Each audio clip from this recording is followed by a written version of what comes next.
Welcome back, everybody, to Watcher of All Things. My name is Kiki, and this is my podcast where I talk movies, TV shows, and all things entertainment. And today, it's a fast one. It's a big one. It's a dangerous episode for you. Episode 76, where we are talking F1 the movie. Joseph Kosinski, who did Top Gun Maverick. It's his newest film. Very excited to talk about it. I saw it at an F1 fan screening on Monday night. I'm going to give you all the details of the actual screening itself and so much to talk about with the film. Before we talk about the film, however, I hope you are all doing well. What a week it has been. It is Friday, June 27th. Couple things to plug before we get into the episode today. Well, first of all, a bit of an update. I have changed my Letterboxd score for 28 years later from a 3.5 to a 4. The more I have thought about this movie, the more I am absolutely in love with it. As much as I still found the ending a little bit, unsatisfying or trying to hand off the baton for the franchise of like, oh, but stay tuned for part 2, and the tonal shift, I was like, okay, I get it, but I still didn't love it. The rest of the movie, I have not stopped thinking about it all week, like just those camera kills or the camera shots where it like freeze frames and then switches the angle every time they kill an infected. I didn't even talk about that in last week's episode because I honestly didn't want to give anything, even in the spoiler section. I just wanted people to be shocked when they saw it, and I haven't stopped thinking about all that stuff all week, and I absolutely loved it. So 28 years later, 4 stars, not 3.5, so a little bit of an addendum. I think I'm going to do that moving forward. If I do change my Letterboxd score the next week, I will let you know. Then today, on Friday, June 27th at 4:45 p.m., my new YouTube video is going live. It's my June YouTube video. Goodbye, DCEU. Hello, DCU. It's a lot of fun. We talk about what didn't work about the DCEU, what did work, and then what I want from the DCU, so the new DC universe. I feel like I'm getting better at editing YouTube videos because it is very different from editing podcasts, of course, but I want to keep doing it. It's a lot of fun, and I really like the video editing. So go check that out on the YouTube channel, Watcher of All Things. A lot of fun. And then today, obviously, as I say every week, timestamps below. There's, of course, a nice, big, juicy, non-spoiler section for F1 the movie. Then spoilers, we get into all the nooks and crannies of the film. I have a lot to talk about with this movie today, so let's stop goofing around. We're going to do the news first, which there's so much big news to talk about. This is one of the biggest news weeks probably we've ever had in the show, of directors coming back to beloved franchises, directors going to new franchises, or director/writer returning to another movie to make a sequel, all that good stuff. It's going to be a lot of fun. So timestamps below, go check out the YouTube video. Let me know what you thought of 28 years later, but let's do this. Let's jump into the news.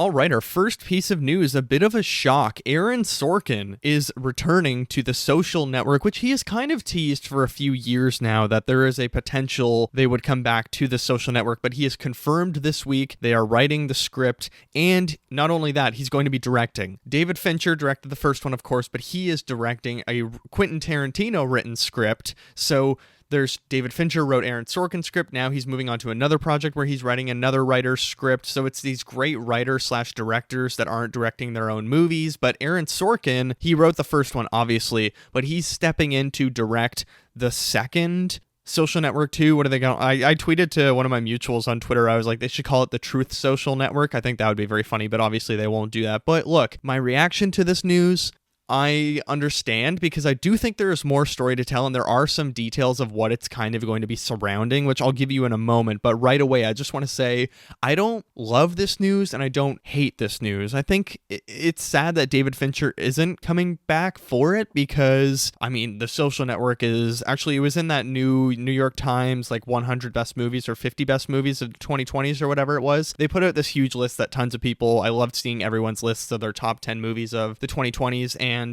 very interesting. The Social Network was on there. Of course, I love that movie. I've seen it a few times. I love the line when she tells Mark, like, you think people don't like you because you're a nerd or whatever, but it's because you're an asshole. That's like an amazing scene from Sally Rooney Mara. What's her name? The Social Network sequel in the works. I am excited to see the new story, but I'm sad that David Fincher is not returning. And it's like, why are we doing a sequel to that? Like, let's move on. Let's do other stories. But at the same time, you can't argue that there isn't more more Mark Zuckerberg stories to tell. So it's unknown whether Jesse Eisenberg will actually return as Mark Zuckerberg. It's not a direct sequel, it's rather a follow-up. I guess what they mean by direct sequel is like occurring 5 minutes later and picking up right away from the previous one. So the movie is going to focus on the 2020 election and Facebook's effects on teens, preteens, violence, and countries outside the US. I think that's very fascinating, and I think the whole meta thing, like I think if they're going to tackle obviously meta and propaganda and that Facebook doesn't like fact check, it's very risky, and they don't have like their quote unquote free speech, but basically Facebook allows hate speech. There's no AI regulations, there's no rules. Like Facebook is the wild, wild west. I hate Facebook so much, and yet I need it for like family groups, or I use it to track people's birthdays, or Facebook Marketplace I love. I've honestly thought about just making a burner Facebook just for Facebook Marketplace and chat, everything else just deleting it, because every time I scroll through my feed, it's the most unhinged AI movie trailers, AI Russian war stuff, fitness stuff, insane. Like it's the craziest feeds, and we wonder why the older generation is having trouble telling what's AI and what's real. It's because everything's AI on Facebook. They've just like fed AI over and over again, like, or those fake posts that are like, Instagram is gonna steal your data, so repost this so they don't steal your credits.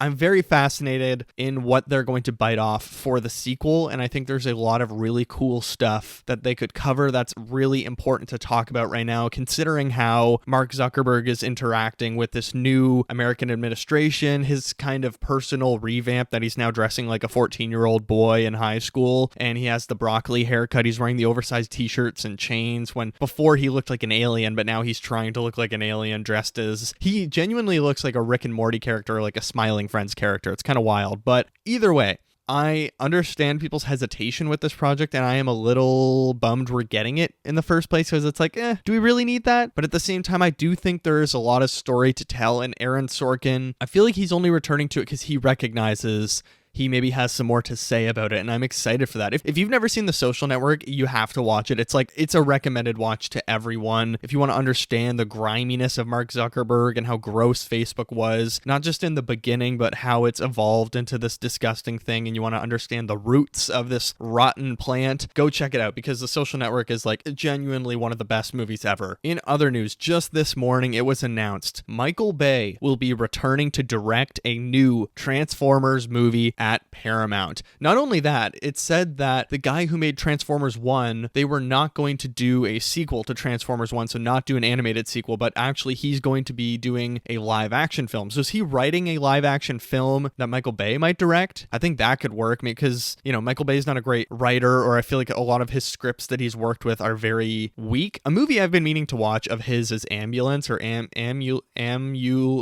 Ants, whatever the weird font is in that title. But one time I walked upstairs and my parents were watching it, and I was like, oh my god, that's Ambulance. And I just kind of watched like 5 minutes, and I was like, this is kind of sick. Like, this movie is actually kind of really fun, and I want to check it out. So I might watch that next week if I have time. I'm still watching all the Jurassic World movies, which we'll talk about that. But Michael Bay returning to Transformers, I don't think a lot of people saw that coming, because he's so busy with his Skibbity Toilet movie, which, I mean, that idea is just flush, or wet fart sound. I don't know why we're doing a Skibbity Toilet movie, although he's repeatedly tried to deny that movie's happening, and I'm like, dude, I don't know, everyone's reporting that you're working on a Skibbity Toilet script, but, or has he confirmed it? I feel like he was denying it for so long around the CinemaCon time, and then he was like, oh no, I actually am working on one. It sounds stupid, but Michael Bay returning to Transformers, I have a weird connection, because like the 2007 Transformers movie, obviously watching it now, his treatment of Megan Fox in those films is very strange, or just women in general. I don't think he knows how to write women or represent women on screen, obviously, but like it's such a weird thing when you watch a movie from your childhood that you loved as a kid. I love that first Transformers movie, but now watching it, I'm like, ugh, this is just gross nostalgia feeling. It's like, I don't know, your grandparent that you love, you discover they were a Nazi or something like that. It's like, I love them and I have great memories with them, but they're an awful person. That's how I feel about Transformers 2007. So I don't know. We'll see what it looks like. What story are they going to be telling? Is it an individual Transformer like a Bumblebee or something like that? Or is it going to be this huge team up movie where I hope they do a better job in live action, making the Transformers look distinct from each other? Like the Rise of the Beast movie from a few years ago, the trailer, I could tell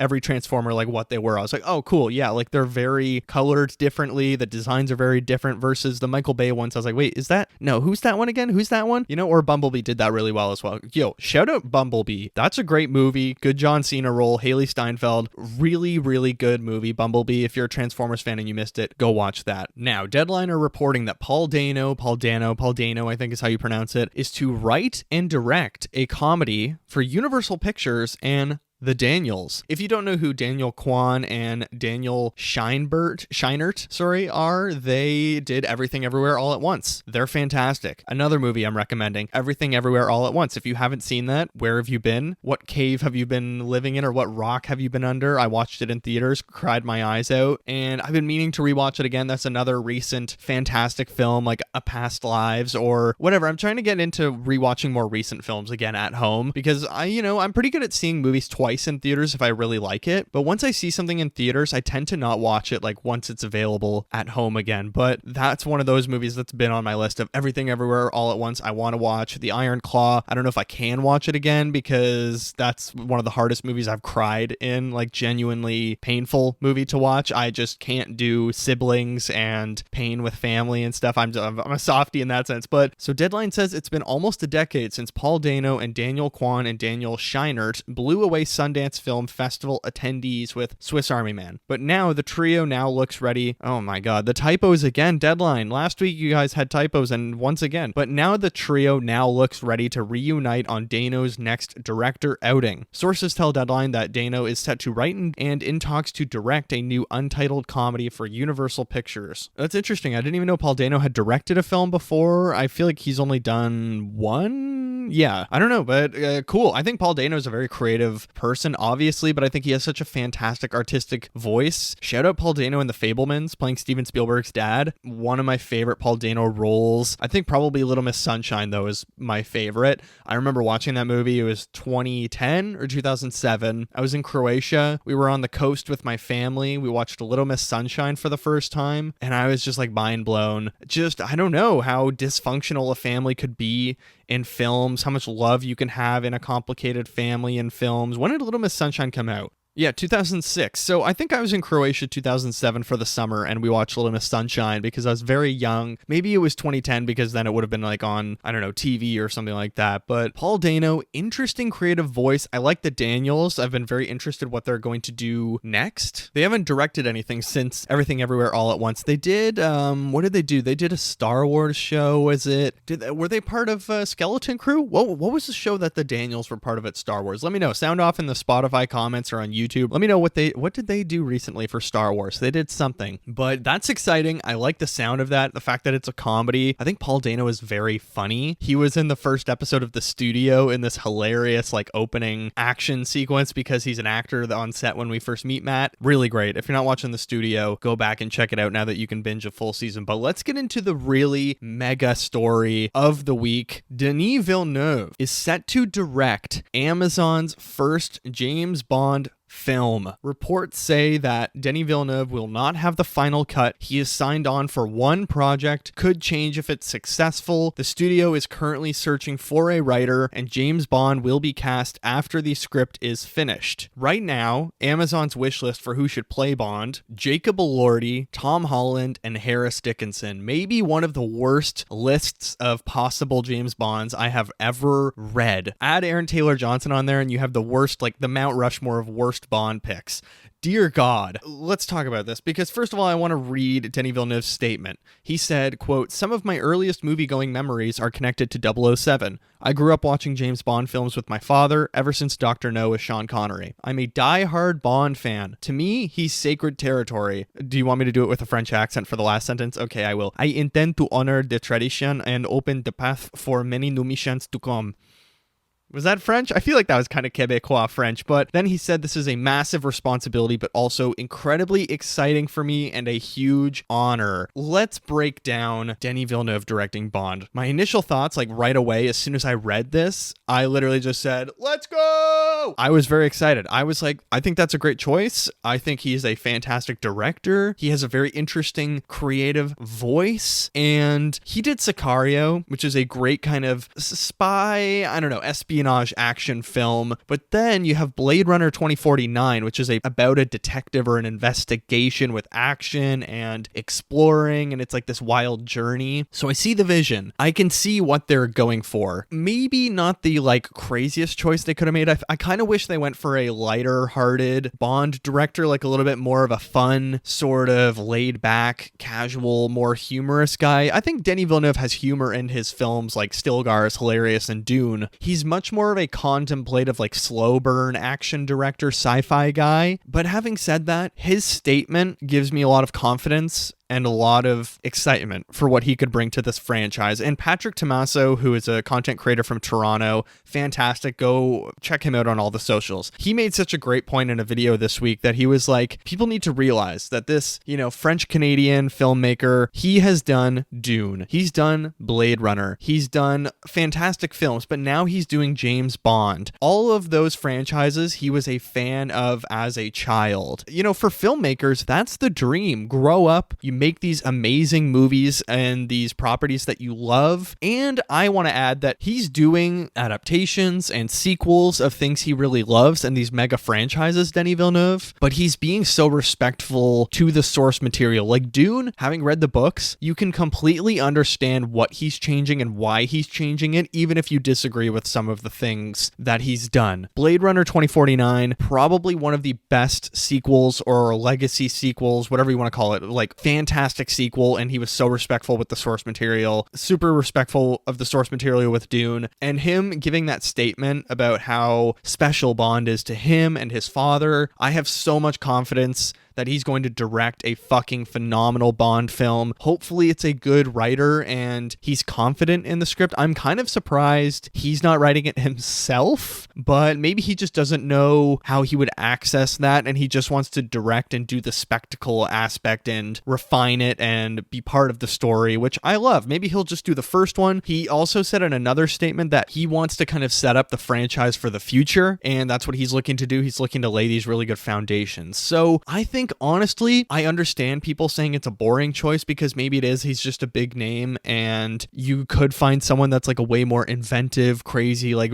bring Danny Boyle in. He would be fun for Bond, but at the same time, he's doing the third 28 years later in the trilogy that I guarantee you will happen now that this first one's doing well. People are going to want all three. We'll see how the second one goes because it's kind of moving away from the British influence, but Denis Villeneuve Bond, I can understand the reservations. However, I am very excited for it. I love Denis Villeneuve. He has like 5 projects in development right now, and I'm pumped for all of them. I want to go back and watch. I haven't seen his first 2 movies or 3 movies, and there's Incendies, and then there's that big sci-fi spider one or something like that, and I don't know, I think he has 2 or 3 movies from the start that I never saw. I also just want to rewatch Sicario because that's a banger. But who do I want as Bond? I think honestly Aaron Pierre, who's about to play John Stewart Green Lantern, he would be fantastic. It's fun that we would get a black actor playing Bond, change it up a little bit. However, I feel like they are going to go extremely book accurate. Young British actor, dark hair, maybe the scar on his cheek that we saw in that video game. Tom Holland, terrible choice. Harris Dickinson, terrible choice. Jacob Elordi, who the fuck thought of that? They should be fired. They should never be allowed to watch a movie again. That's one of the worst choices I've ever heard. Aaron Taylor Johnson, I understand because he's handsome and he's a hunk, but it's boring. I think there are good actors out there who could do it. Who it is, maybe they'll go with an unknown. We'll cross that bridge when we get to it. I think that's all I have for the news this week. However, I was going to talk about Mark Hamill's backstory that he was talking about The Last Jedi this week and how he thought of this like terrifying backstory for Luke and how he lost his son to him playing with a lightsaber and killing himself. I think I want to jump into the F1 review. Again, timestamps below. If you don't want to know anything, just skip to what else I watched because I have tons of stuff to talk about there, or just listen to the non-spoiler section. I won't give you any indication of what happens or where the movie leads us, but let's do it. Let's talk F1, the movie.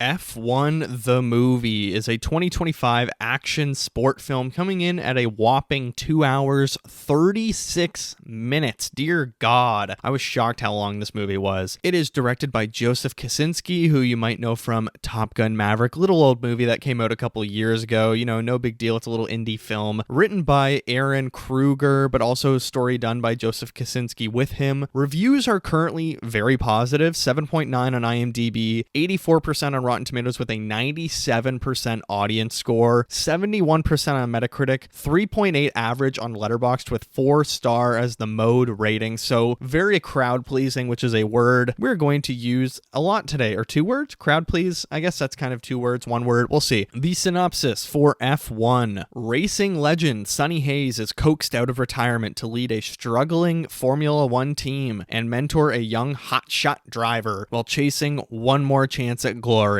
The film stars Brad Pitt as Sonny Hayes, Damon Idris as Joshua Noah Pierce. Wait, they call him Noah in the film? Did I miss that? All right. Carrie Condon as Kate McKenna, Javier Bardem as Ruben Cervantes, Kim Bodina as Casper Malinsky, Tobias Menzies as Peter Banning, Shea Wiggum shows up for like 5 minutes as Chip Hart, Sarah Niles as Bernadette Pierce, who you might know, she's the therapist in Ted Lasso, I believe, Samson Kao as Cashman, Lewis Hamilton's in this, Will Buxton, I don't know, a bunch of Formula One people. It's a massive cast, and you can tell when the athletes are, you know, on a movie camera versus just a TV camera because they like start acting a little bit different, or it's like, oh my God, you're Lewis Hamilton, the race car driver. But let's talk F1 the movie. My initial thoughts on a movie I was like pretty excited for, or I was interested to see. Like, I really love Top Gun Maverick. I think it's one of the best movies of the 2020s. I think the new blueprint of blockbuster and what people want at the movie theaters, but also it saved the movie industry. It literally did. Tom Cruise saved the movie industry. But my initial thoughts on F1, an extremely exhilarating, frustratingly crowd-pleasing summer blockbuster. This movie was like, you know, a movie for the ages on IMAX, of course. It was just insane to watch in the IMAX format. My ears were ringing when I walked out, but there were many parts when I was watching this where I was scratching my head and saying, what an odd writing choice, or what a strange moment that was. But I think it's a movie that's going to do well with general audiences, or just, you know, it did well with me. I didn't hate this by any means, but I was, you know, it's not Top Gun Maverick, but it's pretty good. Let's talk about the development of this film, because maybe I mentioned a few weeks ago that Joseph Kosinski was actually developing Ford versus Ferrari before James Mangold did. He was going to do Ford versus Ferrari with Tom Cruise and Brad Pitt, but then he opted to write this, I think sort of as like a Days of Thunder sequel with Tom Cruise, but then Tom Cruise couldn't do it, so he got Brad Pitt. Tom Cruise has really talked about this film a lot. He went to the premiere, which makes me think, well, obviously he's friends with Joseph Kosinski because they did the Top Gun Maverick film together, and it makes sense that he came to support his filmmaker friend in a big blockbuster. There were so many great memes about him intimidating Brad Pitt at the premiere. So it's fascinating that this could have been a various other movies. There were probably other versions and other universes this was set in, but let's jump into the performances, because I do want to talk about the big stars of this film. My biggest issue with the film, Brad Pitt as Sonny Hayes. Well, maybe he's not my biggest issue, but he is, I think, a major issue with this movie. Very bland, very meh.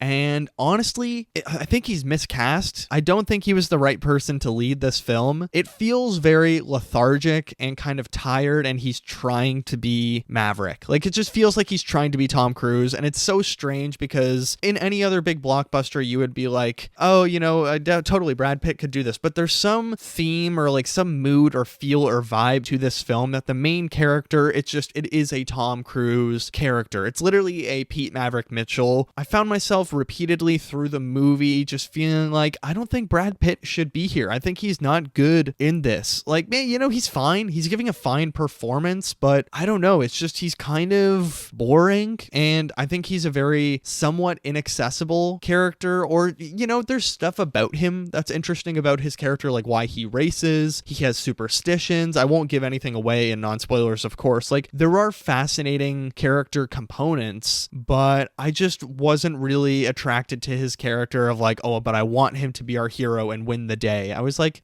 whatever. I'm just in it for the big blockbuster thrills here. Then we have Damon Idris as Joshua Pierce. Was he in The Lion King, the new one, Mufasa? No, that's another British actor, isn't it? He auditioned. He was very late in the game auditioning for Jon Stewart along with Aaron Pierre, and it went to Aaron Pierre. I think he's a good actor, but his character feels like it was written by someone 75 years old, that maybe they understand the athletic psychological factors, but I think honestly my issues with his character kind of lean into a lot of the issues I have with this film, and why watching it there were a lot of eye-rolling moments for me of like, ugh, my god. But you know, he's a fun lead or co-lead or support character, I guess, but his character just exists to be sort of in service to Brad Pitt's character, to make Brad Pitt's character the hero. Carrie Condon as Kate, I think she is wasted in this film. Her character, I have a lot of issues with how Joseph Kosinski maybe writes women. Again, everyone in this movie is just kind of serving Brad Pitt's character. Like, Brad Pitt is the hero of the day in this film. Everyone worships him. Of course, with Maverick, it's different because in real life, it feels like everyone serves Tom Cruise and everyone is like bowing down at his feet. But in this movie, I was like, okay, Sonny Hayes, sure, he was a good driver one day, but everyone is just like, all hail Sonny Hayes, and treating him like this legend. One person I really liked in this film, Javier Bardem as Ruben. I thought he was fantastic in this. He's so suave. You can understand his character's frustrations and the stress he's going through, which is strange because he's like a team investor or team owner, I guess, or team chair, whatever, CEO kind of thing. He's the head of this fake Formula One team that they've created for this movie, and I like his character, and the whole cast is very fun. Like, it's a fun cast in this movie. I really like the support team for what are they, AGX, AGPX, whatever, PGX, PAGX, whatever the hell the Formula One team's called in this movie. I don't know, but everyone is just like, oh, Sonny Hayes, yes, goddamn you, Sonny Hayes. But then they're like, wait, Sonny's right, we have to do it that way, and then oh, it works because we listened to Sonny Hayes. But look, it's a big blockbuster, big action film, big summer fling film. The directing, Joseph Kosinski. Top Gun Maverick, I've already raved about it. We're going to talk a lot of Top Gun Maverick today, of course, because it's his follow-up film to that. Or no, actually, he did one other movie with Chris Hemsworth for Netflix that was shit, apparently. Joseph Kosinski knows how to direct a blockbuster. He knows how to do these absurd, over-the-top, insane, dangerous, Tom Cruise world-vibed blockbusters like a Top Gun Maverick. And he directs a lot of really fantastic scenes and moments that I was, there's one particular race in this. Actually, there's a few times where I could feel my heart rate raising and my chest just going insane. And that's what you want from this kind of movie. You want the elevated heart rate. You want the thrills. You want the element of danger, just like Mission Impossible, just like Top Gun Maverick, like why you're watching these movies, or John Wick. You want that nerve-wracking, amazing stunts and fights and choreography, or big action set pieces, these big races.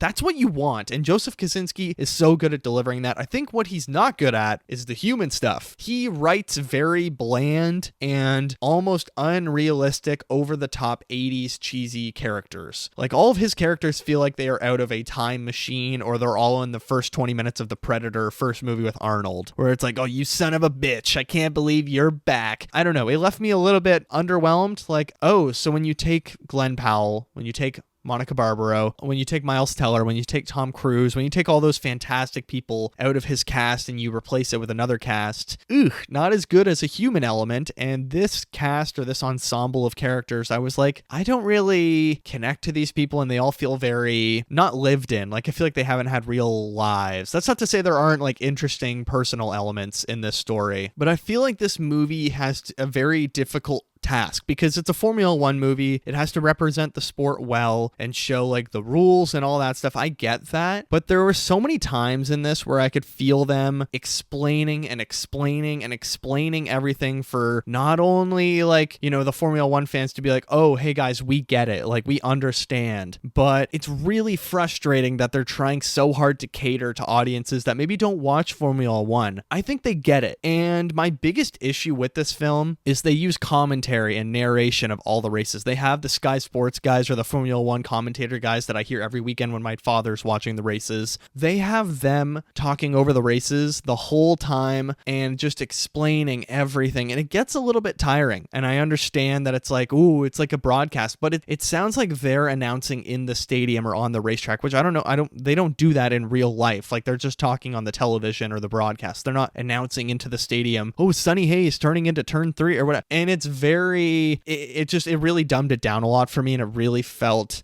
like they don't trust the audiences. They just want to please everyone. They don't want anyone to feel left out. And they have this really difficult task of trying to please diehard Formula One fans and people that are loving the sport or are just getting into the sport and they're buying into it. And they're like, oh, now we're going to give you something great to show you how great the sport is. But then they're like, oh, we don't want to alienate the other audiences who don't know anything about the sport. So let's explain every element of every race. Like, oh, well, if Sonny takes this turn at this speed, then he gets a 5-second penalty. Or like there were so many elements in it where I was like, oh my god, it's just explaining Formula One to me. I get it, like it's racing, just shut up and let me enjoy the thrill of the sounds of the cars and the teams talking to each other with their driver and that stuff. But sorry, okay, a couple more positives and then I'm really going to get into my nitpicks. The driving, of course, is fantastic, like the directing, but the sounds of the driving and the sound design of this film, you really do feel immersed. And like I said, my ears were ringing after my showing. I also just think the cinematography and the color grading and the tones in this film are really gorgeous. I love how Top Gun Maverick looks. This sort of, I don't know, hazy like sunset colors that they use a lot are kind of orangish, yellowy gold. I really like all that stuff. It's a very well shot film. There's no doubt about that. What I will say is that during the races, I feel like after the first race, there's not a real evolution or growth in what we're seeing in the film from an action standpoint or like a directing standpoint, and cool camera shots, cool, I don't know, different angles and shots that we could get. It doesn't feel inventive. Like Top Gun Maverick, I feel like the movie just has this really great building of different shots of the planes, and all of the action feels like it's sort of going into this big climax. Versus this movie, I felt like it was a little bit repetitive, not just in story beats, but in the way we're showing the races. Like they constantly have this where the camera's looking at the front of the car and looking ahead, and then it sweeps the right side of the car and looks at the back, like it does a full 180 turn to the back, and you see this whole shot. They do it like 40 times in the movie, and I was like, why do they keep just showing that one shot? Like it was cool the first time, but they just keep doing that over and over and over again. And maybe it's a little bit more difficult to photograph the Formula One cars. I don't know why. Maybe it is. To me, it was exciting the first race, and then I think it's a little bit more the adrenaline and intensity of these races that I was into, rather than, you know, thought-provoking or like awe-inspiring shots for the rest of the film. And just a quick note that the CGI, whatever wasn't practical and whatever wasn't in camera, looked phenomenal, because so much of this movie felt like tangible and actually physical and there in front of us. And I think that adds to a lot of the adrenaline and the thrills. Just like Top Gun Maverick, like you can feel like these people are actually in cockpits. They're actually flying with pilots, of course, in front of them. But to me, it felt like, oh, this is a real movie. Like this is actually happening. But there's just a lot of things really working against this script in comparison to Top Gun Maverick. Like crowd-pleasing aspect is just infectious to this, that they're trying to satisfy everyone. They're trying to give everyone a story. They're trying to be like, oh, everyone can be good in this industry and everyone's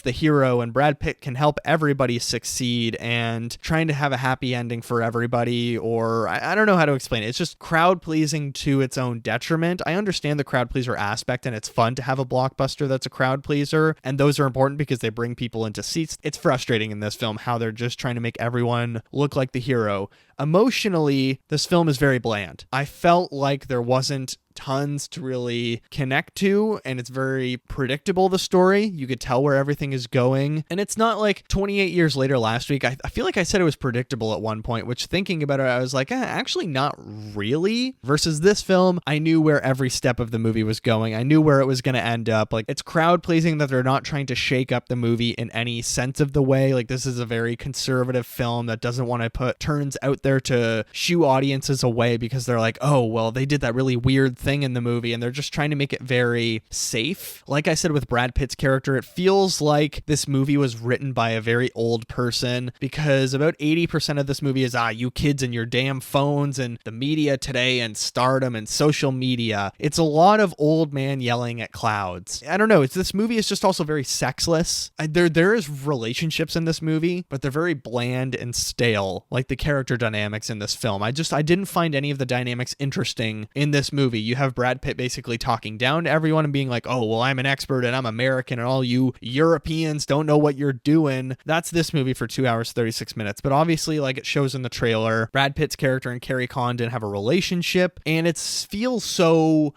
mismatched. I thought they had zero chemistry, and I hated it. I was like, this feels so out of left field and unnecessary for this film. And again, I think that's Joseph Kosinski has a tough time writing women in that, or showing women on film. Like Top Gun Maverick, all the women in that story are very much in service of the men in the story, whether that's Monica Barboro's character just like pretty much working for Maverick and being one of just the pilots that we kind of forget about, or I don't know. I have that issue with Carrie Condon in here, that she's only good at her job because Brad Pitt tells her what to do or gives her ideas, versus, oh, their team sucks before he comes on board because she's so smart and Javier Bardem saw potential in her, but she can't figure out why their cars aren't good. And they also, Simone Ashley was in this film. They cut her out completely. She has one frame in this film where it shows her briefly, like I'm not even kidding, 1.5 seconds, but she was going to be Joshua Pierce's love interest. And I love Simone Ashley, but I'm very sad to say that I'm so happy they cut her, because if there was one more relationship or one more romantic storyline, or just one more storyline in this film in general, it would have added another 10 minutes. This movie, I think the runtime is already bloated. They have 9 races to show in this film, and there's a lot of in-between stuff that I was just like, what are we doing here? Like, let's go, next race. They also introduced a villain in this film way too late. It felt like in the last 40 minutes, they were like, oh yeah, we need like a bad guy for this movie, someone to root against, when you could just make this movie about the team needing to succeed. We don't need a physical embodiment of evil. The evil can just be losing and failure. Like, I don't think you need someone to root against, or like one bad person to root against. 2 more things before we get into 2 stars and a wish. I want to say the music and the soundtrack of this film. Hans Zimmer's soundtrack, really good, like the actual composed music, but the needle drops in this film were fucking terrible. There's one that was good, and it was Led Zeppelin, but there's a Tate McRae song in this film with someone else. Holy shit, it was terrible. Then there's a few other rap and pop songs that I was like, this is painful. This feels like a Tinder commercial. This movie is one big product placement, and it's for F1. It's one big Apple commercial, and it gets a little frustrating sometimes of how much they're just pushing like Heineken non-alcoholic, or F1 Apple Pro. Brad Pitt's character has Apple Pro headphones, like the over-the-head headphones, and he lives in a van, but he can afford $800 headphones. And of course, everyone has a pristine iPhone in this film. Product placement, very commercially. This feels very corporate, this film. Obviously, Top Gun Maverick feels very military endorsement, like, oh, joining the military, rah rah, and that's the most patriotic I've ever been, is watching Top Gun Maverick. But this film, I was like, ugh, I don't like the product placements. The music's terrible. The narration really frustrating, and a very, bland underdog story. But let's jump into 2 stars and a wish before we get into spoilers. So star number 1, blockbuster movie in IMAX. Like, this is why you go to the movies. These big thrill-seeking underdog stories that you love to hear and see on the big screen. Star number 2, it's honestly something the whole family can enjoy. I was shocked. I went to the Monday night fan screening before this came out on Thursday night. I saw it a few days early, not as early as some of my friends on Twitter who saw it like 3 weeks ago, but there were maybe 2 seats left, or like just the front row, the very front row in front of the screen. Other than that, it was completely packed. So many people with their F1 shirts, like team racing shirts, and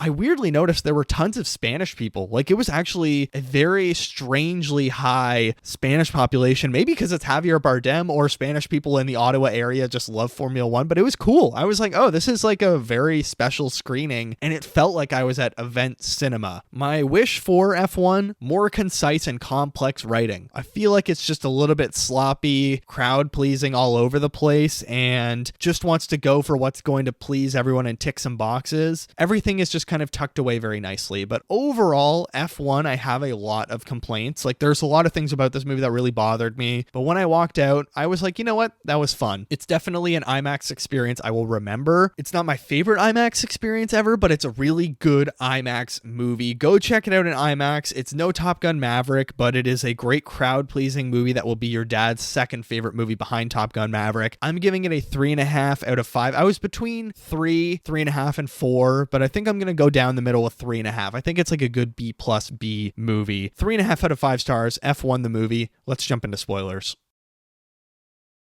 All right, let's talk spoilers for F1. I honestly am starting to lose a bit of brain power. I don't remember if I said this at the start, but I was up till 3 a.m. watching The Bear season 4, which we'll talk about on what else I watched today, but I could feel my brain kind of melting inside my skull. But all right, let's talk spoilers for F1. Now that we can get into some of the actual plot points and nitty gritty of this film, let's start with Brad Pitt's backstory. So when we meet him in the movie, he's driving IndyCar, or he's kind of doing almost like freelance driving, like anywhere there's a race that teams are looking for a driver, he signs up, he goes and he makes some quick cash. It's interesting that he's kind of this, I live in my van, I'm an old school guy, brother, and he dresses like Johnny Depp. So he had a bad spinal injury when he was younger, racing Formula One. He was going to win the world championship. He was going to be the best with like Senna and all those guys in that era when he was younger, racing Formula One. Then he has a spinal injury, gets surgery. He's going blind as he gets older and stuff like that. He has all these injuries and he theoretically could die.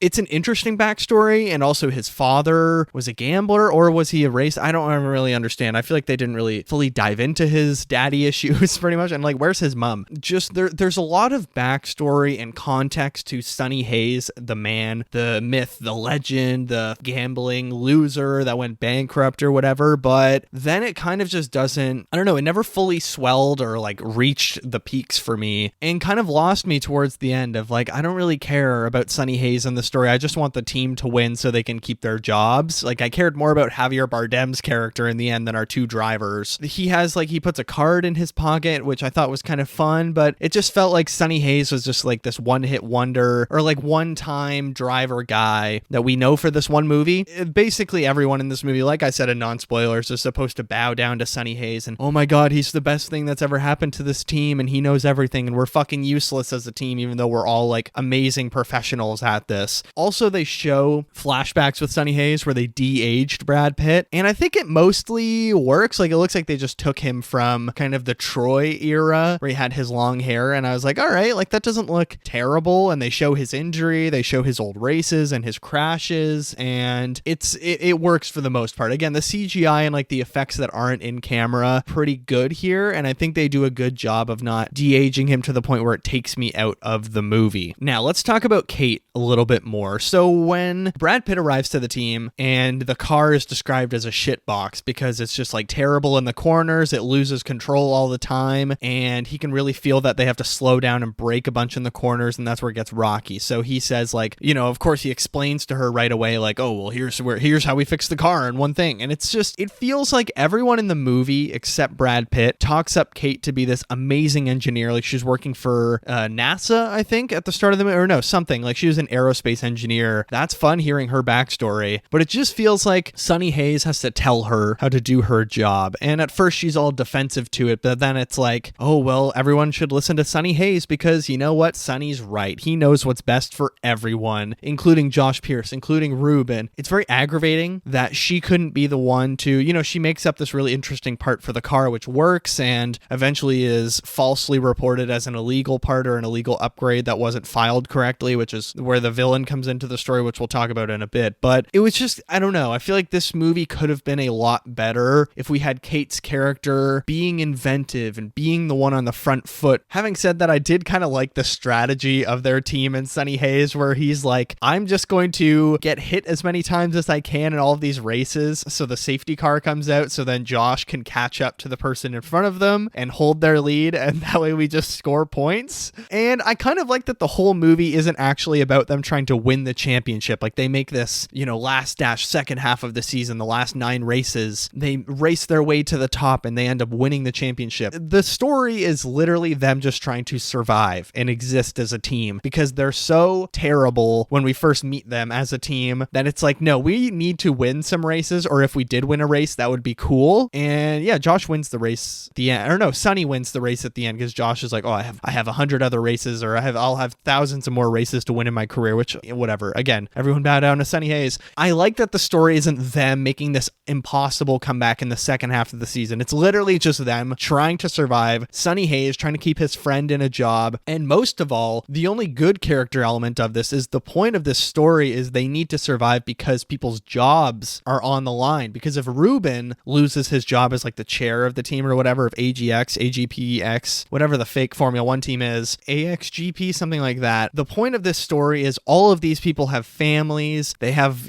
food they got to put on the table, and if there's a new owner, they might just clear house, they might get rid of the drivers, they might get rid of the entire pit team, all the scientists, all the engineers, and I like that human element, that it's like there's real stakes to this that's more than a trophy. This is people's livelihood. Sure, they would probably find other jobs because, these people that work in Formula One are literally like rocket scientists. Like they are building rockets with wheels. It's crazy to me. And that stuff just works really well. However, Joshua Pierce's character has some very weird character moments where he crashes the car. His mom gives Sunny Hayes shit, but then he realizes that like Josh has to accept his own responsibility, that it was his fault, that he has to listen to Sunny Hayes. And basically his big character arc in this film is forget social media, forget fame, forget money, just be Sunny Hayes and listen to Sunny Hayes, that it's all about what Sunny Hayes thinks and just like replicate Sunny Hayes, that you need to be running with your team and jogging with your team before the races. And it's like, it's just, he doesn't feel like his own person. It's like, just be Sunny Hayes Jr. and you'll learn everything you need to know. And there's two really big crashes in this film. I don't know. The second crash, I was like, I feel like we've already done this.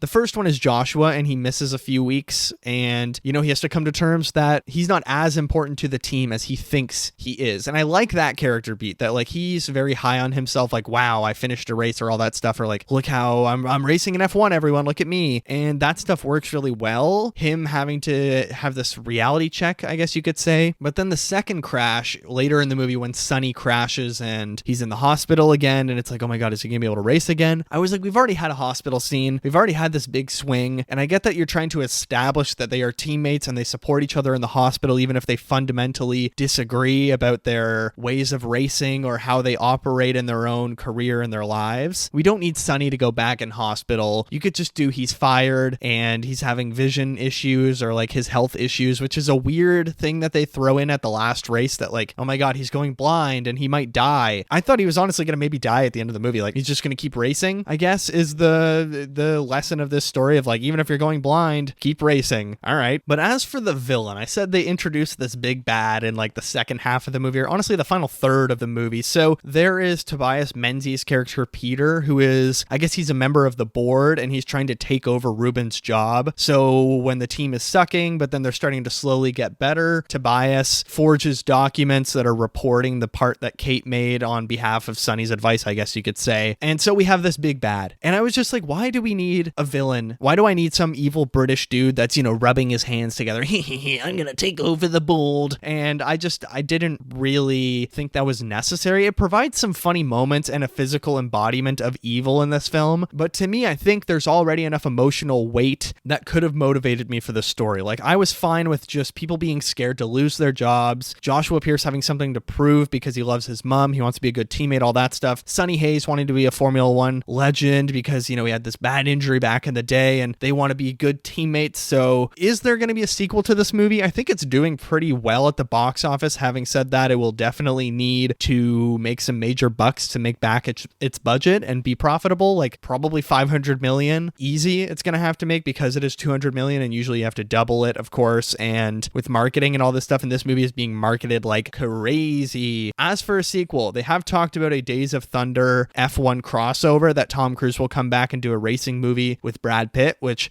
I think Tom Cruise hates Brad Pitt. He's been big dogging him at the premiere and all these public outings. It's just been hilarious, but I could see that. Maybe, who knows? I think Tom Cruise might be moving away from like the crazy stunts and psycho stuff, but who knows where the future of this franchise will go, or franchise, I don't know, the future of F1 and Heineken, because that's all this movie talks about. But I think that's all I got for spoilers. Honestly, it ends up exactly where you think it would go. Sunny Hayes wins the race after Josh makes the big sacrifice, and he's like, no, you have to win a race. And Sunny Hayes leaves. He goes and drives Baja in the States, I think it is. He says goodbye to Kate at the end, like, I'll see you down the road, or I want to see you again, and they're in love, and it sews up everything very neatly, and it leaves the door open for a sequel. But that's all I got. 3.5 out of 5 stars. Let me know below what you thought of F1. Let's move into what else I watched.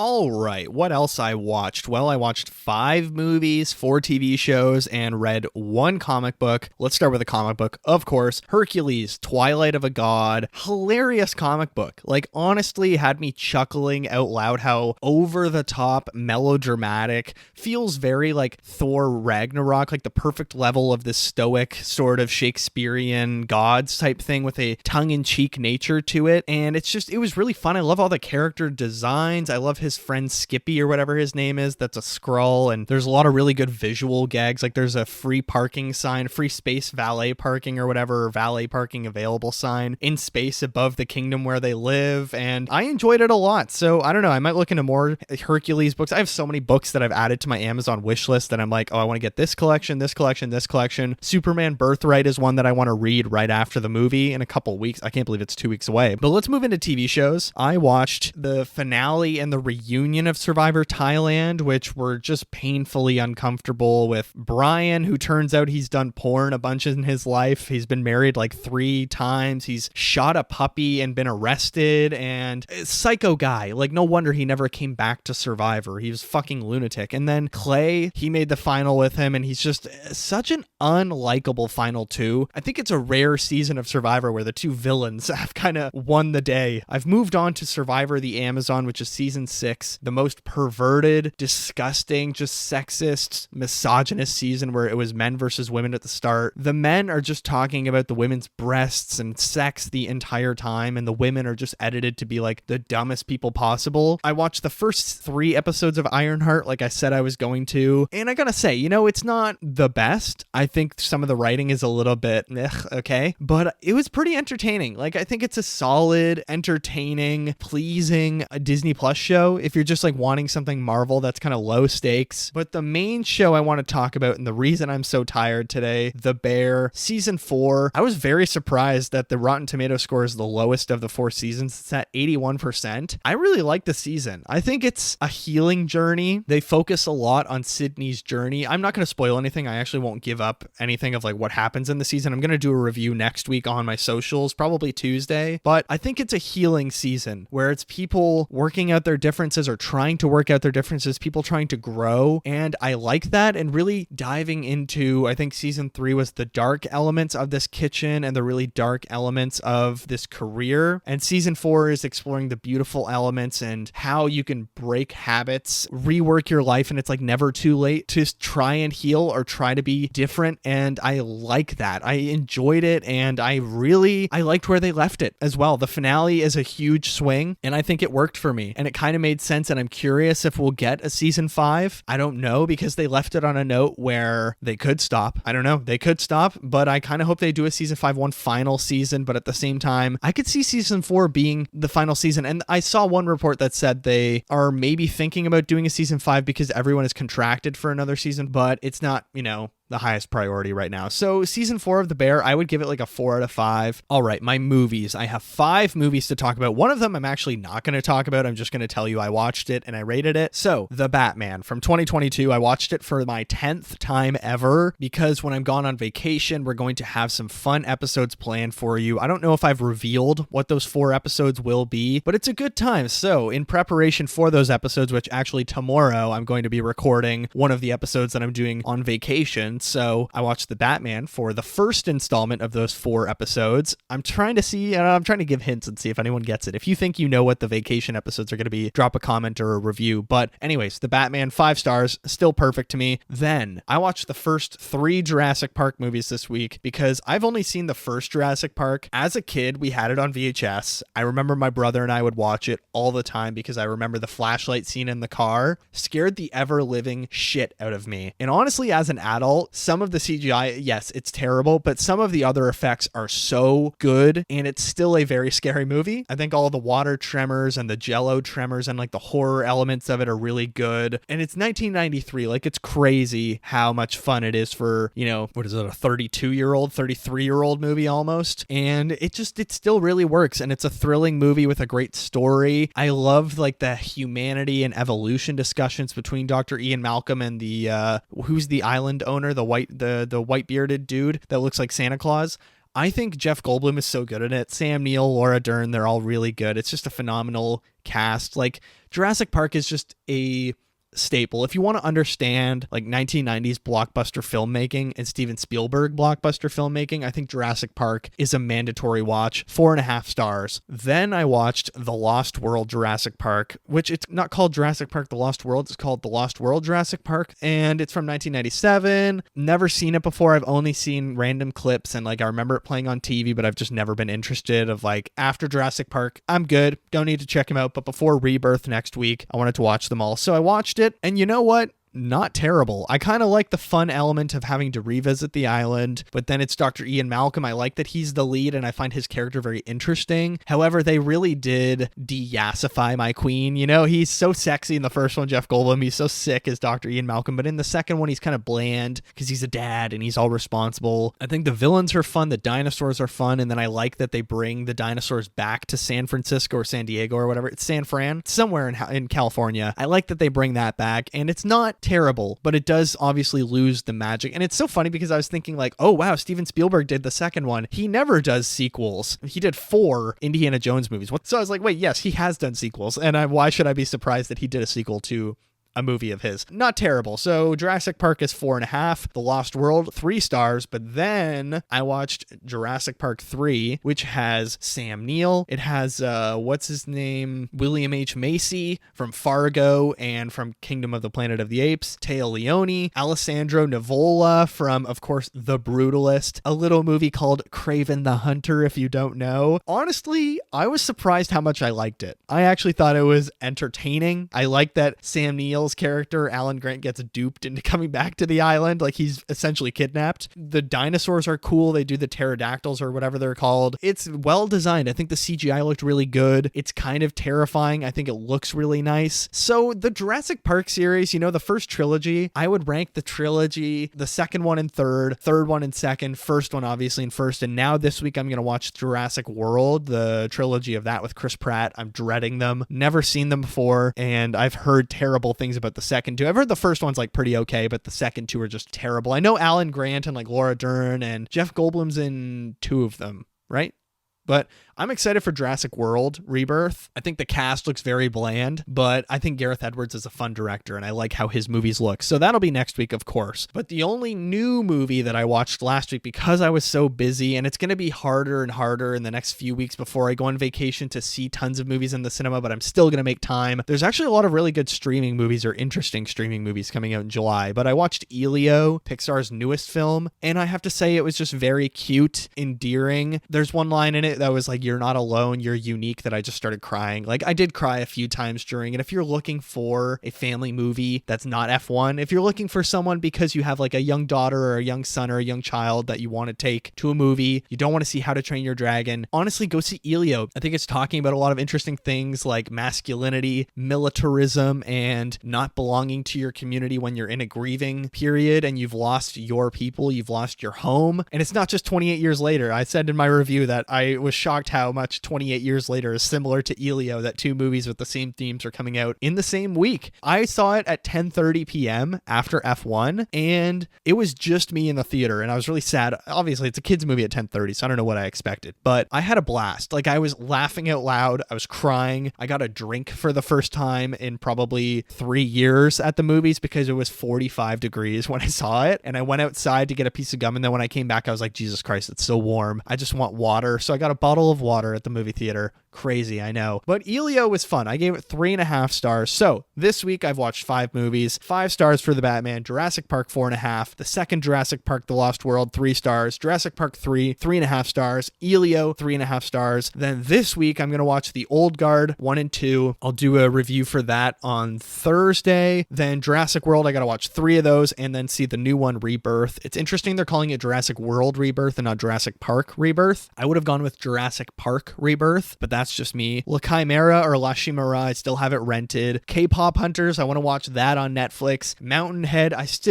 have these movies I need to watch, but next weekend I'm also gone. And then that Lost in Starlight movie on Netflix. Also, there's a Head of State movie with John Cena and Idris Elba that's apparently fun, and I'm going to watch that because it actually looks funny. But yes, that has been what else I watched.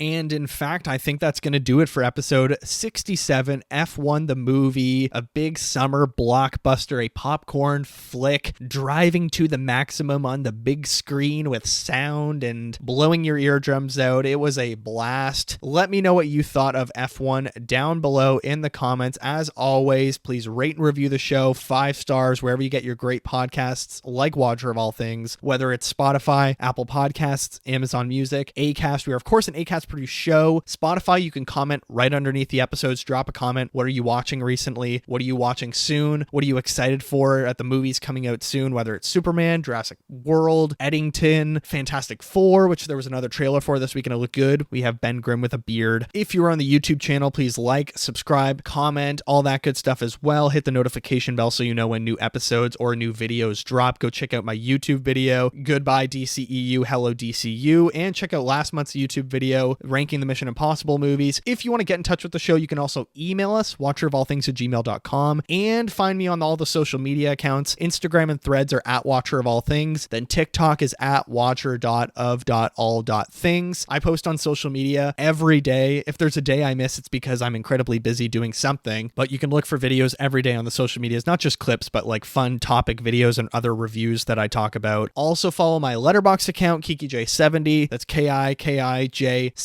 I have lists there. You can track my 2025 ranked list. Follow me, drop a comment under one of my reviews that you found me through the show. I will follow you back. Let's build a little community. Next week, as I've said in episode 77, it will be Jurassic World Rebirth. I'm seeing it Wednesday night, July 2nd. Very excited. But as for now, thank you all for listening, for sharing, for following, for all the love and support you guys give me on the YouTube or social medias or wherever. Take care of yourself, and I will see you in the next one.